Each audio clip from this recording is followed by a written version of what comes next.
बचपन से लेकर के आज तक सिर्फ तुम्हारी नाम की माला जपी और हमने जब सोची थी कि हमारा ब्याह जो है वो तुम्हारे संग में हुई, लेकिन तो मेरे भैया ने पूरी गंगा ही उलट पुलट कर दी है। मेरे भैया ने मेरी शादी अपने साले के साथ तय कर दी।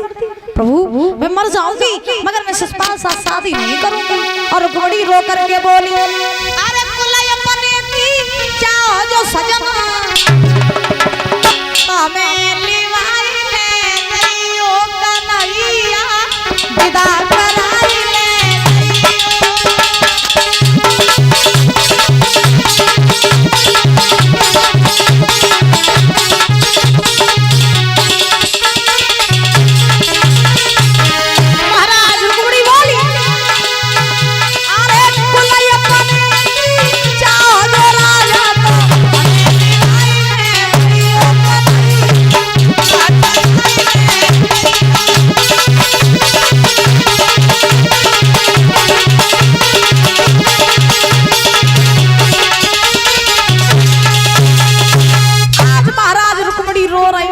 कन्हैया मुझे यहाँ से ले जाओ, हाँ तो फिर जो है मैं मर जाऊंगी। उसी समय आज ध्यान रखना,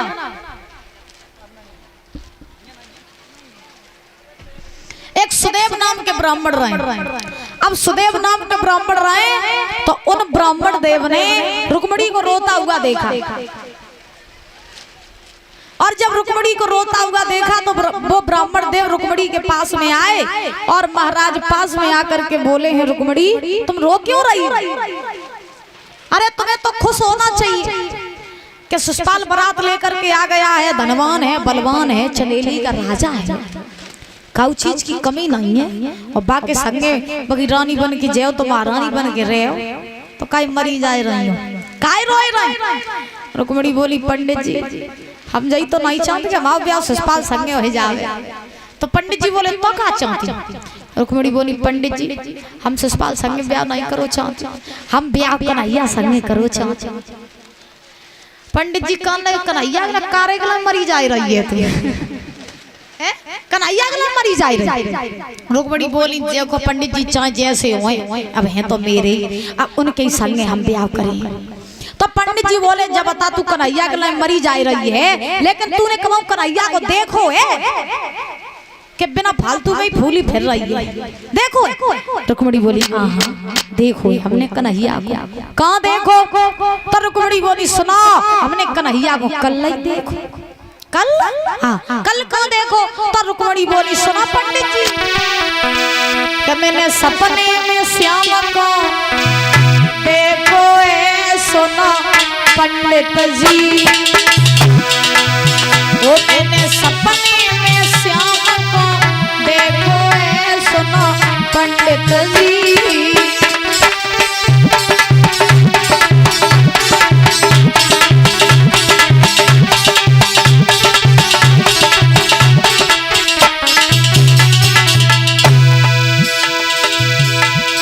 रुक्मणी बोली, पंडित जी हाँ कन्हैया को हमने कल देखो। कहाँ? बोले सपने में आए थे। सपने? हाँ तूने सपने में देखो? रुक्मणी बोली, हाँ मेरे सपने में आए थे, हमारे डंगा बैठे रहे, हम तक खूब सारी बातें करते रहे। तो पंडित जी ने कही, तो क्या कही तुमसे कन्हैया ने? तो रुक्मणी बोली, सुनो पंडित जी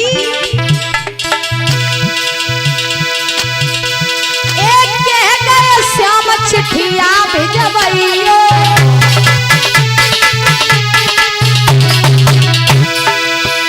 और चिट्ठिया भेज हमें बुलवइयो।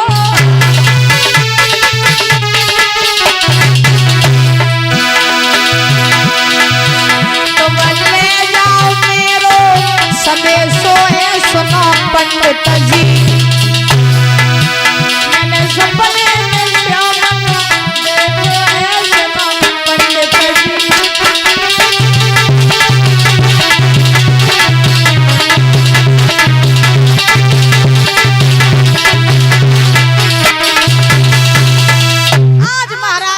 बोली पंडित जी कन्हैया मेरे सपने में आए थे, हमसे ये कहा था कि रुक्मणी तुम एक पत्र लिख करके किसी के द्वारा द्वारका में पहुंचा देना और उसी पत्र के द्वारा हम तुम्हें लेने के लिए द्वारका से कुंदनपुर में आ जाए। तो पंडित जी ने कही तो काय मरी जा रही हो, पत्र लिख दे और द्वारका पहुंचाए दे, जो कन्हैया जल्दी आ जाए और तुम्हें लेवाए जाए।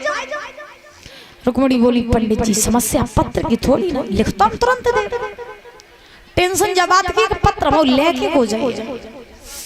तो पंडित जी कहने लगे अब तुम देख ले अपने हिसाब से। रुक्मणी बोली अब अपने हिसाब से का देख ले पंडित जी, तुम तो जानते ही हो क्या भाऊ भैया भाऊ बेरी बनो बैठो है।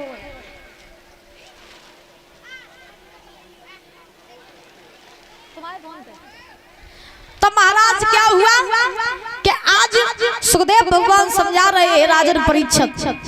रुक्मणी कौन लगी तुम्हें तो मालूम है पंडित जी मेरो भैया मेरो बैरी बनो बैठो है, और बाई अगर पता चली कि हमने पत्र लिख के कन्हैया द्वारका पहुंचाओ तो हमें मना मात दिए।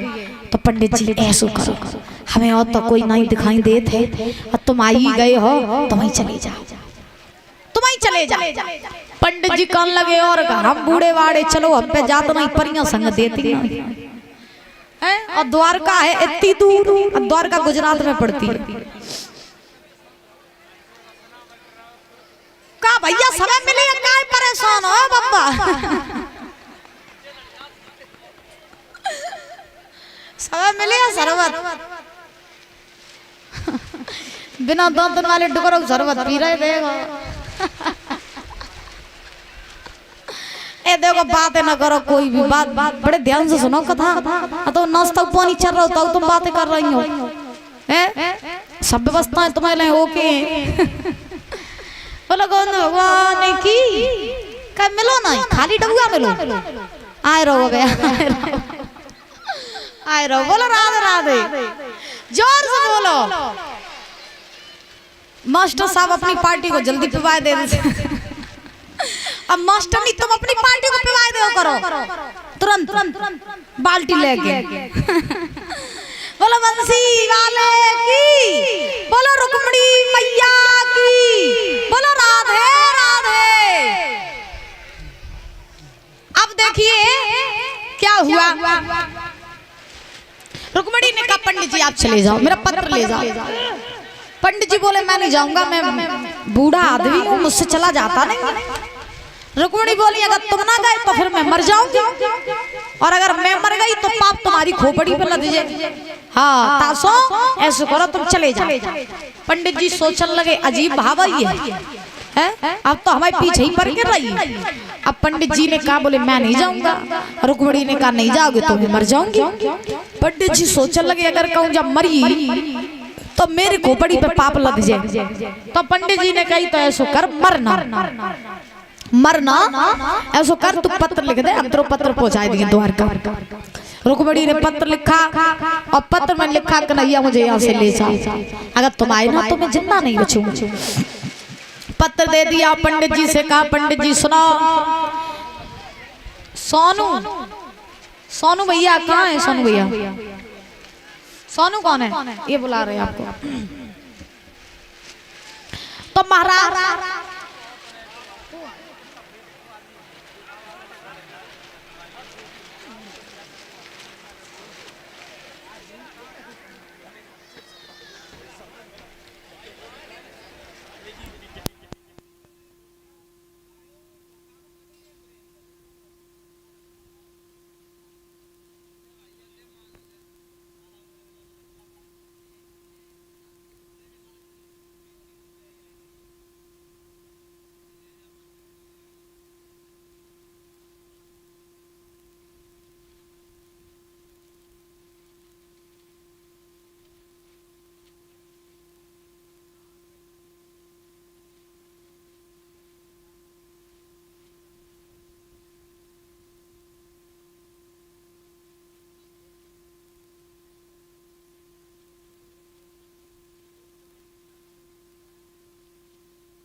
और ये शिव मंगल सिंह यादव भैया जी पगड़ी पहना करके और एक मूर्ति दे करके 501 रुपए दे के सम्मान कर रहे, जोरदार तालियां बजाएंगे।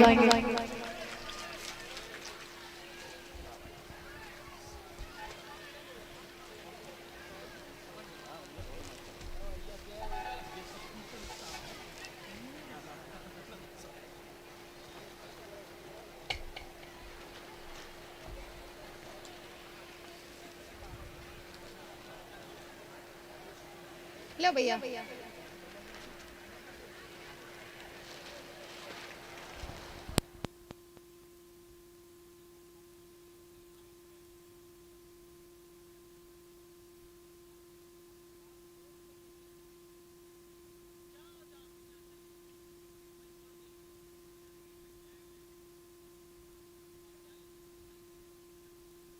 और ये देवेंद्र यादव ये पगड़ी पहना करके 501 रुपए देकर सम्मान कर रहे हैं, इनके लिए भी जोरदार तालियां बजाएंगे।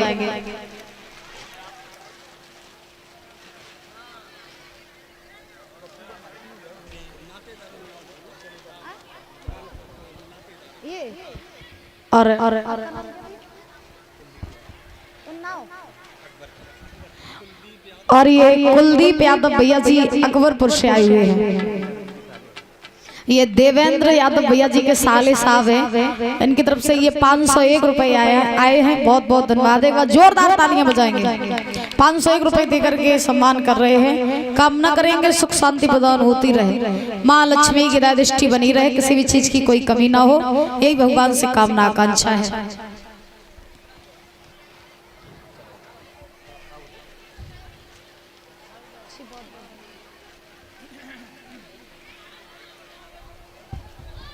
और ये सब भैया हमारा और हमारे स्टाफ का सम्मान कर रहे हैं। ऐसे ही हंसते मुस्कुराते बने रहे, माँ लक्ष्मी खूब दान धर्म के लिए यहाँ तक बढ़ते रहे, ये भगवान से कामना आकांक्षा है। बोली राधा रानी सरकार की, बाके बिहारी लाल की जय, जय श्री राधे श्याम।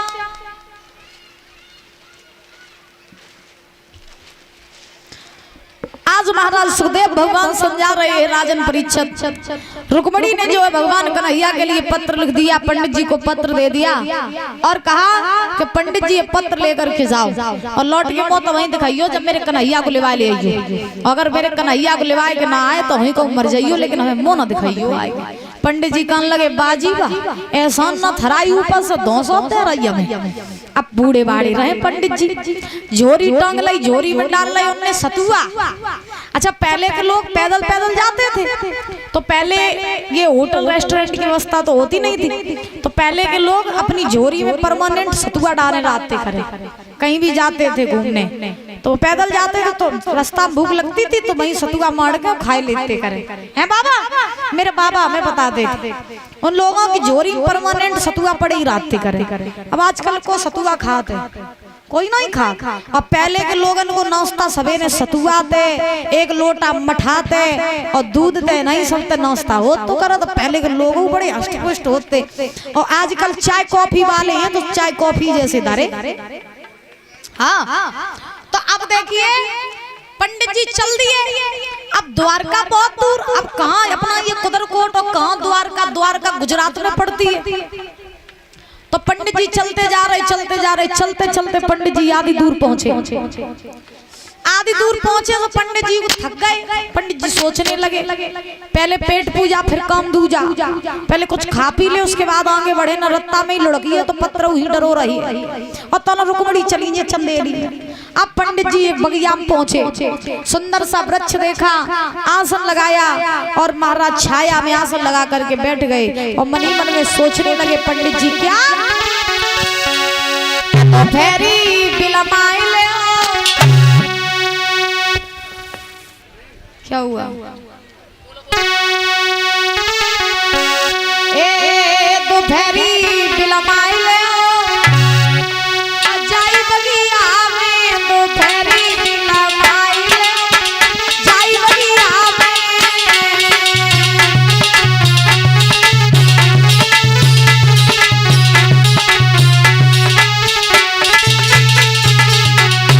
पंडित जी सोच रहे चलत चलत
वृक्ष देखा, छाया देखी, आसन लगा करके बैठ गए। झोरी में तो सतुआ निकारे, बेई मार के खाए लाई और महाराज अपनी भूख शांत करी।